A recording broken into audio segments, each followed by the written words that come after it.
BBC বাংলার অধিবেশন প্রবাহতে আপনাদের স্বাগত। আজ আপনাদের সাথে লন্ডন স্টুডিও থেকে আছি মানসী বড়ুয়া। ইন্নালিল্লাহ, আবার মধ্যপ্রাচ্যে তৃতীয় বিশ্বযুদ্ধ শুরু হয়ে গেল। মার্কিন যুক্তরাষ্ট্র ও ইরানের মধ্যে কোনো যুদ্ধবিরতি আসলে হবে না বলে ছাপ জানিয়ে দিয়েছে ইরান। চলছে হামলার পর হামলা, আর এরই মাঝে আমাদের হাতে এসে পৌঁছেছে এই যুদ্ধের সর্বশেষ গুরুত্বপূর্ণ সবথেকে তাজা আপডেট সংবাদ আপনাদের জানিয়ে দিব। প্রথমে জানাবো, যুক্তরাষ্ট্র ও ইরান আলোচনা অনিশ্চিত, বন্ধই থাকছে হরমুজ প্রণালী। সমঝোতার আশা জাগেও ফের গভীর অনিশ্চয়তায় পড়েছে যুক্তরাষ্ট্র ইরানের কূটনৈতিক সম্পর্ক। তেহরান স্পষ্ট করে জানিয়ে দিয়েছে, বন্দর অবরোধ প্রত্যাহার না করা পর্যন্ত হরমুজ প্রণালী খুলে দেওয়া হবে না। অন্যদিকে ওয়াশিংটনও তাদের সর্বোচ্চ চাপ প্রয়োগের নীতিতে অটল রয়েছে। এর ফলে দুই দেশের মধ্যে সম্ভাব্য দ্বিতীয় দফার শান্তি আলোচনা ভেস্তে যাওয়ার উপক্রম হয়েছে। এরপর জানাবো, আটক জাহাজটি দ্রুত ছেড়ে দিতে যুক্তরাষ্ট্রের প্রতি ইরানের আহ্বান।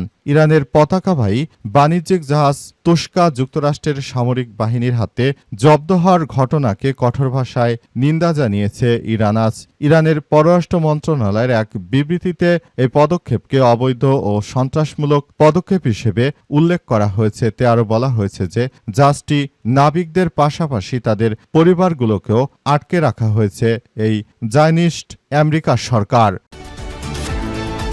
এটি দ্রুততম সময়ের মধ্যে ছেড়ে দিতে হবে, তা না হলে এই যুদ্ধবিরতি কার্যকর হবে না। এদিকে ইরান থেকে ইউরেনিয়াম অপসারণ দীর্ঘ এবং কঠিন প্রক্রিয়া বললেন ডোনাল্ড ট্রাম্প। মার্কিন প্রেসিডেন্ট ডোনাল্ড ট্রাম্প তিনি আবারও দিবা স্বপ্ন দেখছেন। তিনি এমনভাবে ভাব ধরেছেন যে মনে হচ্ছে তিনি চাইলেই হয়তো ইরান তার সমৃদ্ধ ইউরেনিয়াম ফেরত দেবে। কিন্তু ইরান ছাপ জানিয়ে দিয়েছে যে কোনো সমৃদ্ধ ইউরেনিয়াম যুক্তরাষ্ট্রকে ফেরত দেওয়া হবে না।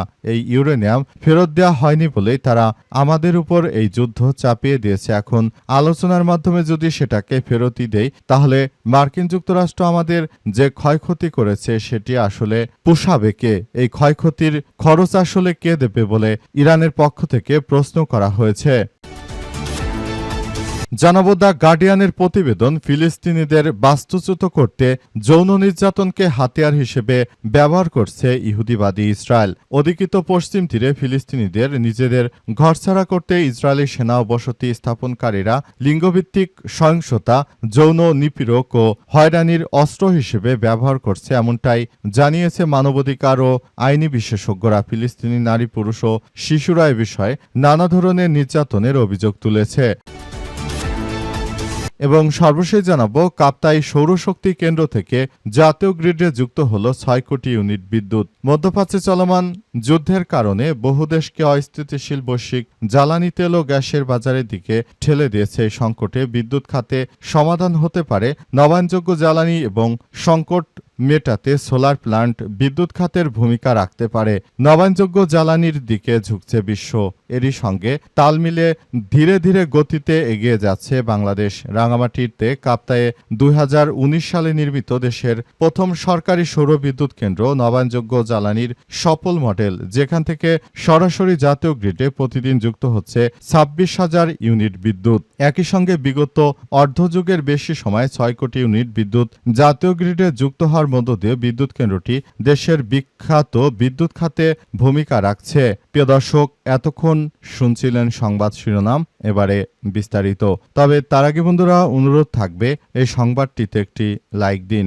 এই চ্যানেলে আপনি নতুন হয়ে থাকলে আমাদের সংবাদটি দেখতে দেখতে চ্যানেলটি সাবস্ক্রাইব করে রাখুন। কমেন্ট করে বন্ধুরা আপনার মূল্যবান মতামত জানিয়ে দিন আপনি বিশ্বের কোন দেশ থেকে বা বাংলাদেশের কোন স্থান থেকে আমাদের সংবাদটি দেখছেন এবং শুনছেন। আর বন্ধুরা, সংবাদটি আপনার সোশ্যাল মিডিয়া ফেসবুকে শেয়ার করে বন্ধুদেরও দেখার সুযোগ করে দিন। গাজা যুদ্ধে আপনি যদি নিরীহ ফিলিস্তিনিদের ভালোবেসে থাকেন, বন্ধুরা কমেন্টে ইয়েস লিখে পুরো বিশ্বকে আমাদের এই সংবাদটি দেখার সুযোগ করে দিন। এবারে বিস্তারিত। যুক্তরাষ্ট্র ইরান আলোচনা অনিশ্চিত, বন্ধই থাকছে হরমুজ প্রণালী।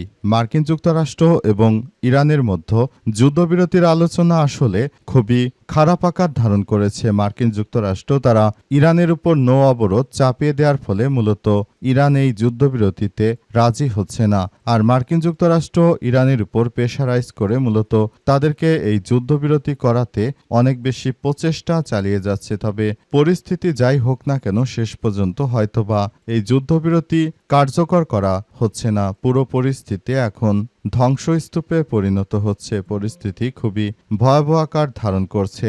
নতুন করে আবারও একটি যুদ্ধবিরতি যদি না হয় তাহলে বিশ্ব আরেকটি তৃতীয় বিশ্বযুদ্ধ দেখবে। এটি একরকম শিওর করেই বলা যাচ্ছে। কারণ আজ যদি যুদ্ধবিরতি না হয় তাহলে এটি আমাদের জন্য অত্যন্ত খারাপ কিছু বয়ে আনতে পারে বলে এমন ধারণা করা হচ্ছে। পরিস্থিতি যতটাই খারাপ আকার ধারণ করুক না কেন পুরো মধ্যপ্রাচ্য জুড়ে দখলদার ইসরায়েলি বাহিনী যে ধরনের কার্যক্রমগুলো চালাচ্ছে আসলে এটি কোনোভাবেই গ্রহণযোগ্য নয়। তারা লেবাননে নিরীহ মানুষ হত্যা করার যে পৈশাচিক ষড়যন্ত্র খেলায় মেতে উঠেছে এই দলটি, তারা হয়তো কখনোই তারা ভালো কিছুই অর্জন করতে পারবে না। কারণ মানুষ হত্যার মধ্য দিয়ে কেউ পৃথিবীতে প্রকৃতপক্ষে কোনো সফলতা অর্জন করতে পারেনি। সফলতা এতটা সহজ বিষয় নয় যে মানুষ হত্যা করে তারা ইতিহাসের একজন সফল ব্যক্তি হিসেবে ইতিহাসে জায়গা করে নেবে। এর আগে যারা সন্ত্রাসী হিসেবে ছিল তাদের মৃত্যুর সময়টা ছিল অত্যন্ত কঠিন। এর মধ্যে চেঙ্গিস খানও ছিলেন, যিনি অসংখ্য মানুষকে হত্যা করেছিলেন নেতানিয়াহুর মতো, কিন্তু শেষ জীবনে মৃত্যুর সময় তিনি কঠিনভাবে মৃত্যুবরণ করেন। এর থেকেই বোঝা যায় আসলে এই পরিস্থিতিগুলো আমাদের সবার জন্য খুবই খারাপ কিছু বয়ে আনছে এবং এটি আমাদের জন্য অত্যন্ত জটিল একটি বিষয় হিসেবে দাঁড়িয়েছে বলে মনে করা হচ্ছে। তাই এই যুদ্ধবিরতি আসলে এই মুহূর্তে খুবই প্রয়োজন ছিল, কিন্তু নেতানিয়াহুর উস্কানিতে এই যুদ্ধবিরতি হয়তো বাতিল হয়ে যেতে পারে। আটক জাহাজটি দ্রুত ছেড়ে দিতে যুক্তরাষ্ট্রের প্রতি ইরানের আহ্বান। মার্কিন যুক্তরাষ্ট্র ইরানের একটি বাণিজ্যিক জাহাজকে আটকে দিয়েছে। তবে এই জাহাজটি আসলে ছাড়ানোর জন্য অনেক চেষ্টা চালিয়ে যাচ্ছে ইরানের ইসলামী বিপ্লবী গার্ড বাহিনীর সদস্যরা। তারা মার্কিন যুক্তরাষ্ট্রের প্রতি আহ্বান জানিয়ে বলেছে যে তাদের আটককৃত ট্যাঙ্কারটি, তেলবাহী ট্যাঙ্কারটি যেন দ্রুততম সময়ের মধ্যে ছেড়ে দেওয়া হয়। তবে এই জাহাজটি যদি না ছাড়া হয় তাহলে বর্তমান সময়ে আসলে এই যুদ্ধ বিরতির যে চুক্তি হওয়ার কথা রয়েছে এই চুক্তিতে ইরান অংশগ্রহণ করবে না। এতে মার্কিন যুক্তরাষ্ট্রই চরমভাবে ফেঁসে যেতে পারে। আর মার্কিন যুক্তরাষ্ট্র এই যুদ্ধবিরতি করার ফাঁকে তারা অস্ত্রশস্ত্র আসলে অতটা তৈরি করতে না পারলেও ইরান কিন্তু এই সুযোগটাকে কাজে লাগিয়ে তারা অসংখ্য অস্ত্রশস্ত্র এবং রকেট লঞ্চার সহ ক্ষেপণাস্ত্র নিক্ষেপ করার জন্য যে সব লঞ্চার ছিল সবকিছু তারা মূলত তৈরি করে ফেলেছে। সুতরাং বিষয়গুলো খুবই গুরুত্ব সহকারে দেখে তারপর পরিস্থিতি অত্যন্ত গুরুত্ব সহকারে দেখে তারপর সেগুলো নিয়ন্ত্রণের চেষ্টা চালিয়ে যাওয়া হচ্ছে। পরিস্থিতি যতটাই ভয়াবহ আকার ধারণ করুক না কেন দখলদারদের বিরুদ্ধে এখনই সবাইকে জেগে উঠতে হবে। দখলদারেরা তারা যদি এই অন্যায় যুদ্ধ দীর্ঘদিন ধরে চালিয়ে যায় তাহলে সেক্ষেত্রে পৃথিবীতে মুসলিমদেরই আধিপত্যবাদ বলে কিছু থাকবে না। সবকিছুতে দখলদারেরা নিয়ন্ত্রণ নিয়ে নেবে। তখন আমরা একরকম দিশেহারা হয়ে যাব। কারণ মার্কিন যুক্তরাষ্ট্র এবং দখলদার ইসরায়েলি বাহিনী তারা ইতিহাসে কখনোই তারা মুসলিমদের জন্য ভালো কোনো কিছু করতে দেয়নি। তারা সব সময় শুধু নিজেদের স্বার্থ হাসিল করার জন্য এই অপচেষ্টাগুলো করে গেছে। বর্তমানেও যদি সেটাই হয় তাহলে এটি আমাদের মুসলিমদের জন্য অত্যন্ত দুর্ভাগ্যজনক একটি বিষয় হিসেবে আবির্ভূত হচ্ছে। ইরান থেকে ইউরেনিয়াম অপসারণ দীর্ঘ ও কঠিন প্রক্রিয়া, বললেন ডোনাল্ড ট্রাম্প। ইরান থেকে ইউরেনিয়াম অপসারণ দীর্ঘ ও কঠিন প্রক্রিয়া বলে মন্তব্য করেছেন মার্কিন প্রেসিডেন্ট ডোনাল্ড ট্রাম্প। নিজের সামাজিক যোগাযোগ মাধ্যম ট্রুথ সোশ্যালে দেয়া এক পোস্টে তিনি এমন মন্তব্য করেছেন। খবরদার ডনের পোস্টে তিনি লিখেছেন, অপারেশন মিডনাইট হ্যামার ছিল ইরানের নিউক্লিয়ার ডাস্ট স্থাপনাগুলোর উপর সম্পূর্ণ সর্বাত্মক ধ্বংসযোগ্য।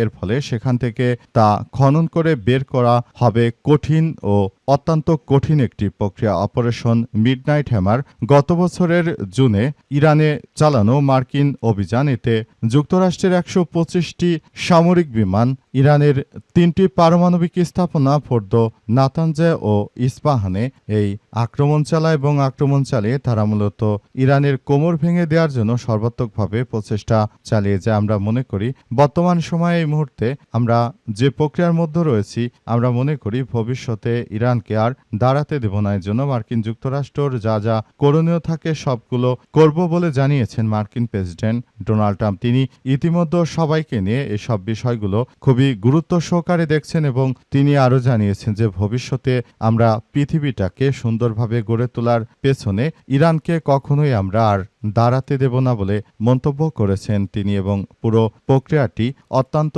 সুন্দরভাবে গড়ে তোলার মধ্য দিয়ে এগিয়ে যা হচ্ছে বলে নিশ্চিত করা হয়েছে।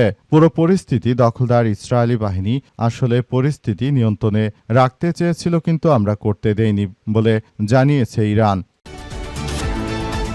ফিলিস্তিনিদের বাস্তুচ্যুত করতে যৌন নির্যাতনকে হাতিয়ার করেছে ইসরায়েল। দ্য গার্ডিয়ানের নিবন্ধ। অধিকৃত পশ্চিম ফিলিস্তিনে নিজেদের ঘরবাড়ি থেকে নিরীহ ফিলিস্তিনিদেরকে বের করে দিচ্ছে দখলদার ইসরায়েলি বাহিনী। তারা এমনভাবে কার্যক্রম চালাচ্ছে যে নিরীহ ফিলিস্তিনি মহিলাদের উপর বিশেষ করে তারা যৌন নির্যাতন চালিয়ে তাদের ঘরবাড়ি ছাড়া করছে। এসব কাজগুলো ইসরায়েলের সেনা সদস্যরা করছে। তাদের উদ্দেশ্য হচ্ছে ফিলিস্তিনিদের মাটির সঙ্গে মিশিয়ে দেওয়া। সেটি করার জন্য মূলত তারা এই ধরনের কার্যক্রমগুলো চালিয়ে যাচ্ছে। তাদের মূল উদ্দেশ্য হচ্ছে তারা আসলে অন্যায়ভাবে নিরীহ ফিলিস্তিনিদের উপর এই অত্যাচার করে তারা একটি ত্রাসের রাজত্ব কায়েম করতে চায়। তাদের উদ্দেশ্য হচ্ছে মুসলিমদেরকে একদম চিরতরে ধ্বংসস্তূপে পরিণত করা। পুরো মধ্যপ্রাচ্য জুড়ে যে ধরনের কার্যক্রমগুলো চলমান রয়েছে, এতে ইহুদিবাদী ইসরায়েল এবং মার্কিন যুক্তরাষ্ট্র তারা শুরু থেকেই মুসলিম বিদ্বেষী হিসেবে একটি শক্তি হিসেবে কাজ করছে। তারা হয়তো পৃথিবীটাকে আবারও একটি ধ্বংসস্তূপে পরিণত করার পায়তারা করছে। তাদের মূল উদ্দেশ্য হচ্ছে তারা আগামীতে আসলে ফিলিস্তিনিদেরকে একদম পৃথিবী ছাড়া করবে। এজন্য নানা রকম অত্যাচার করে তারা ক্ষান্ত হয়নি। তারা নিরীহ ফিলিস্তিনিদেরকে মানসিক, শারীরিক সহ এমন কোনো অত্যাচার নেই যা তারা করছে না। আবার একই কার্যক্রম তারা লেবাননেও চালানোর চেষ্টা করছে। লেবাননে হিজবুল্লাহ যোদ্ধারা তারা এসব কার্যক্রমগুলো প্রতিহত করলেও তবে শেষ পর্যন্ত আসলে বিষয়টি কোন দিকে যায়, কি হয়, সেটি এখন পর্যন্ত আমরা সেভাবে বলতে পারছি না, কারণ যুদ্ধের তীব্রতা দিনকে দিন বেড়েই যাচ্ছে। অবস্থায় দখলদারেরা খুবই ভয়াবহ বিপাকের দিকে পড়েছে।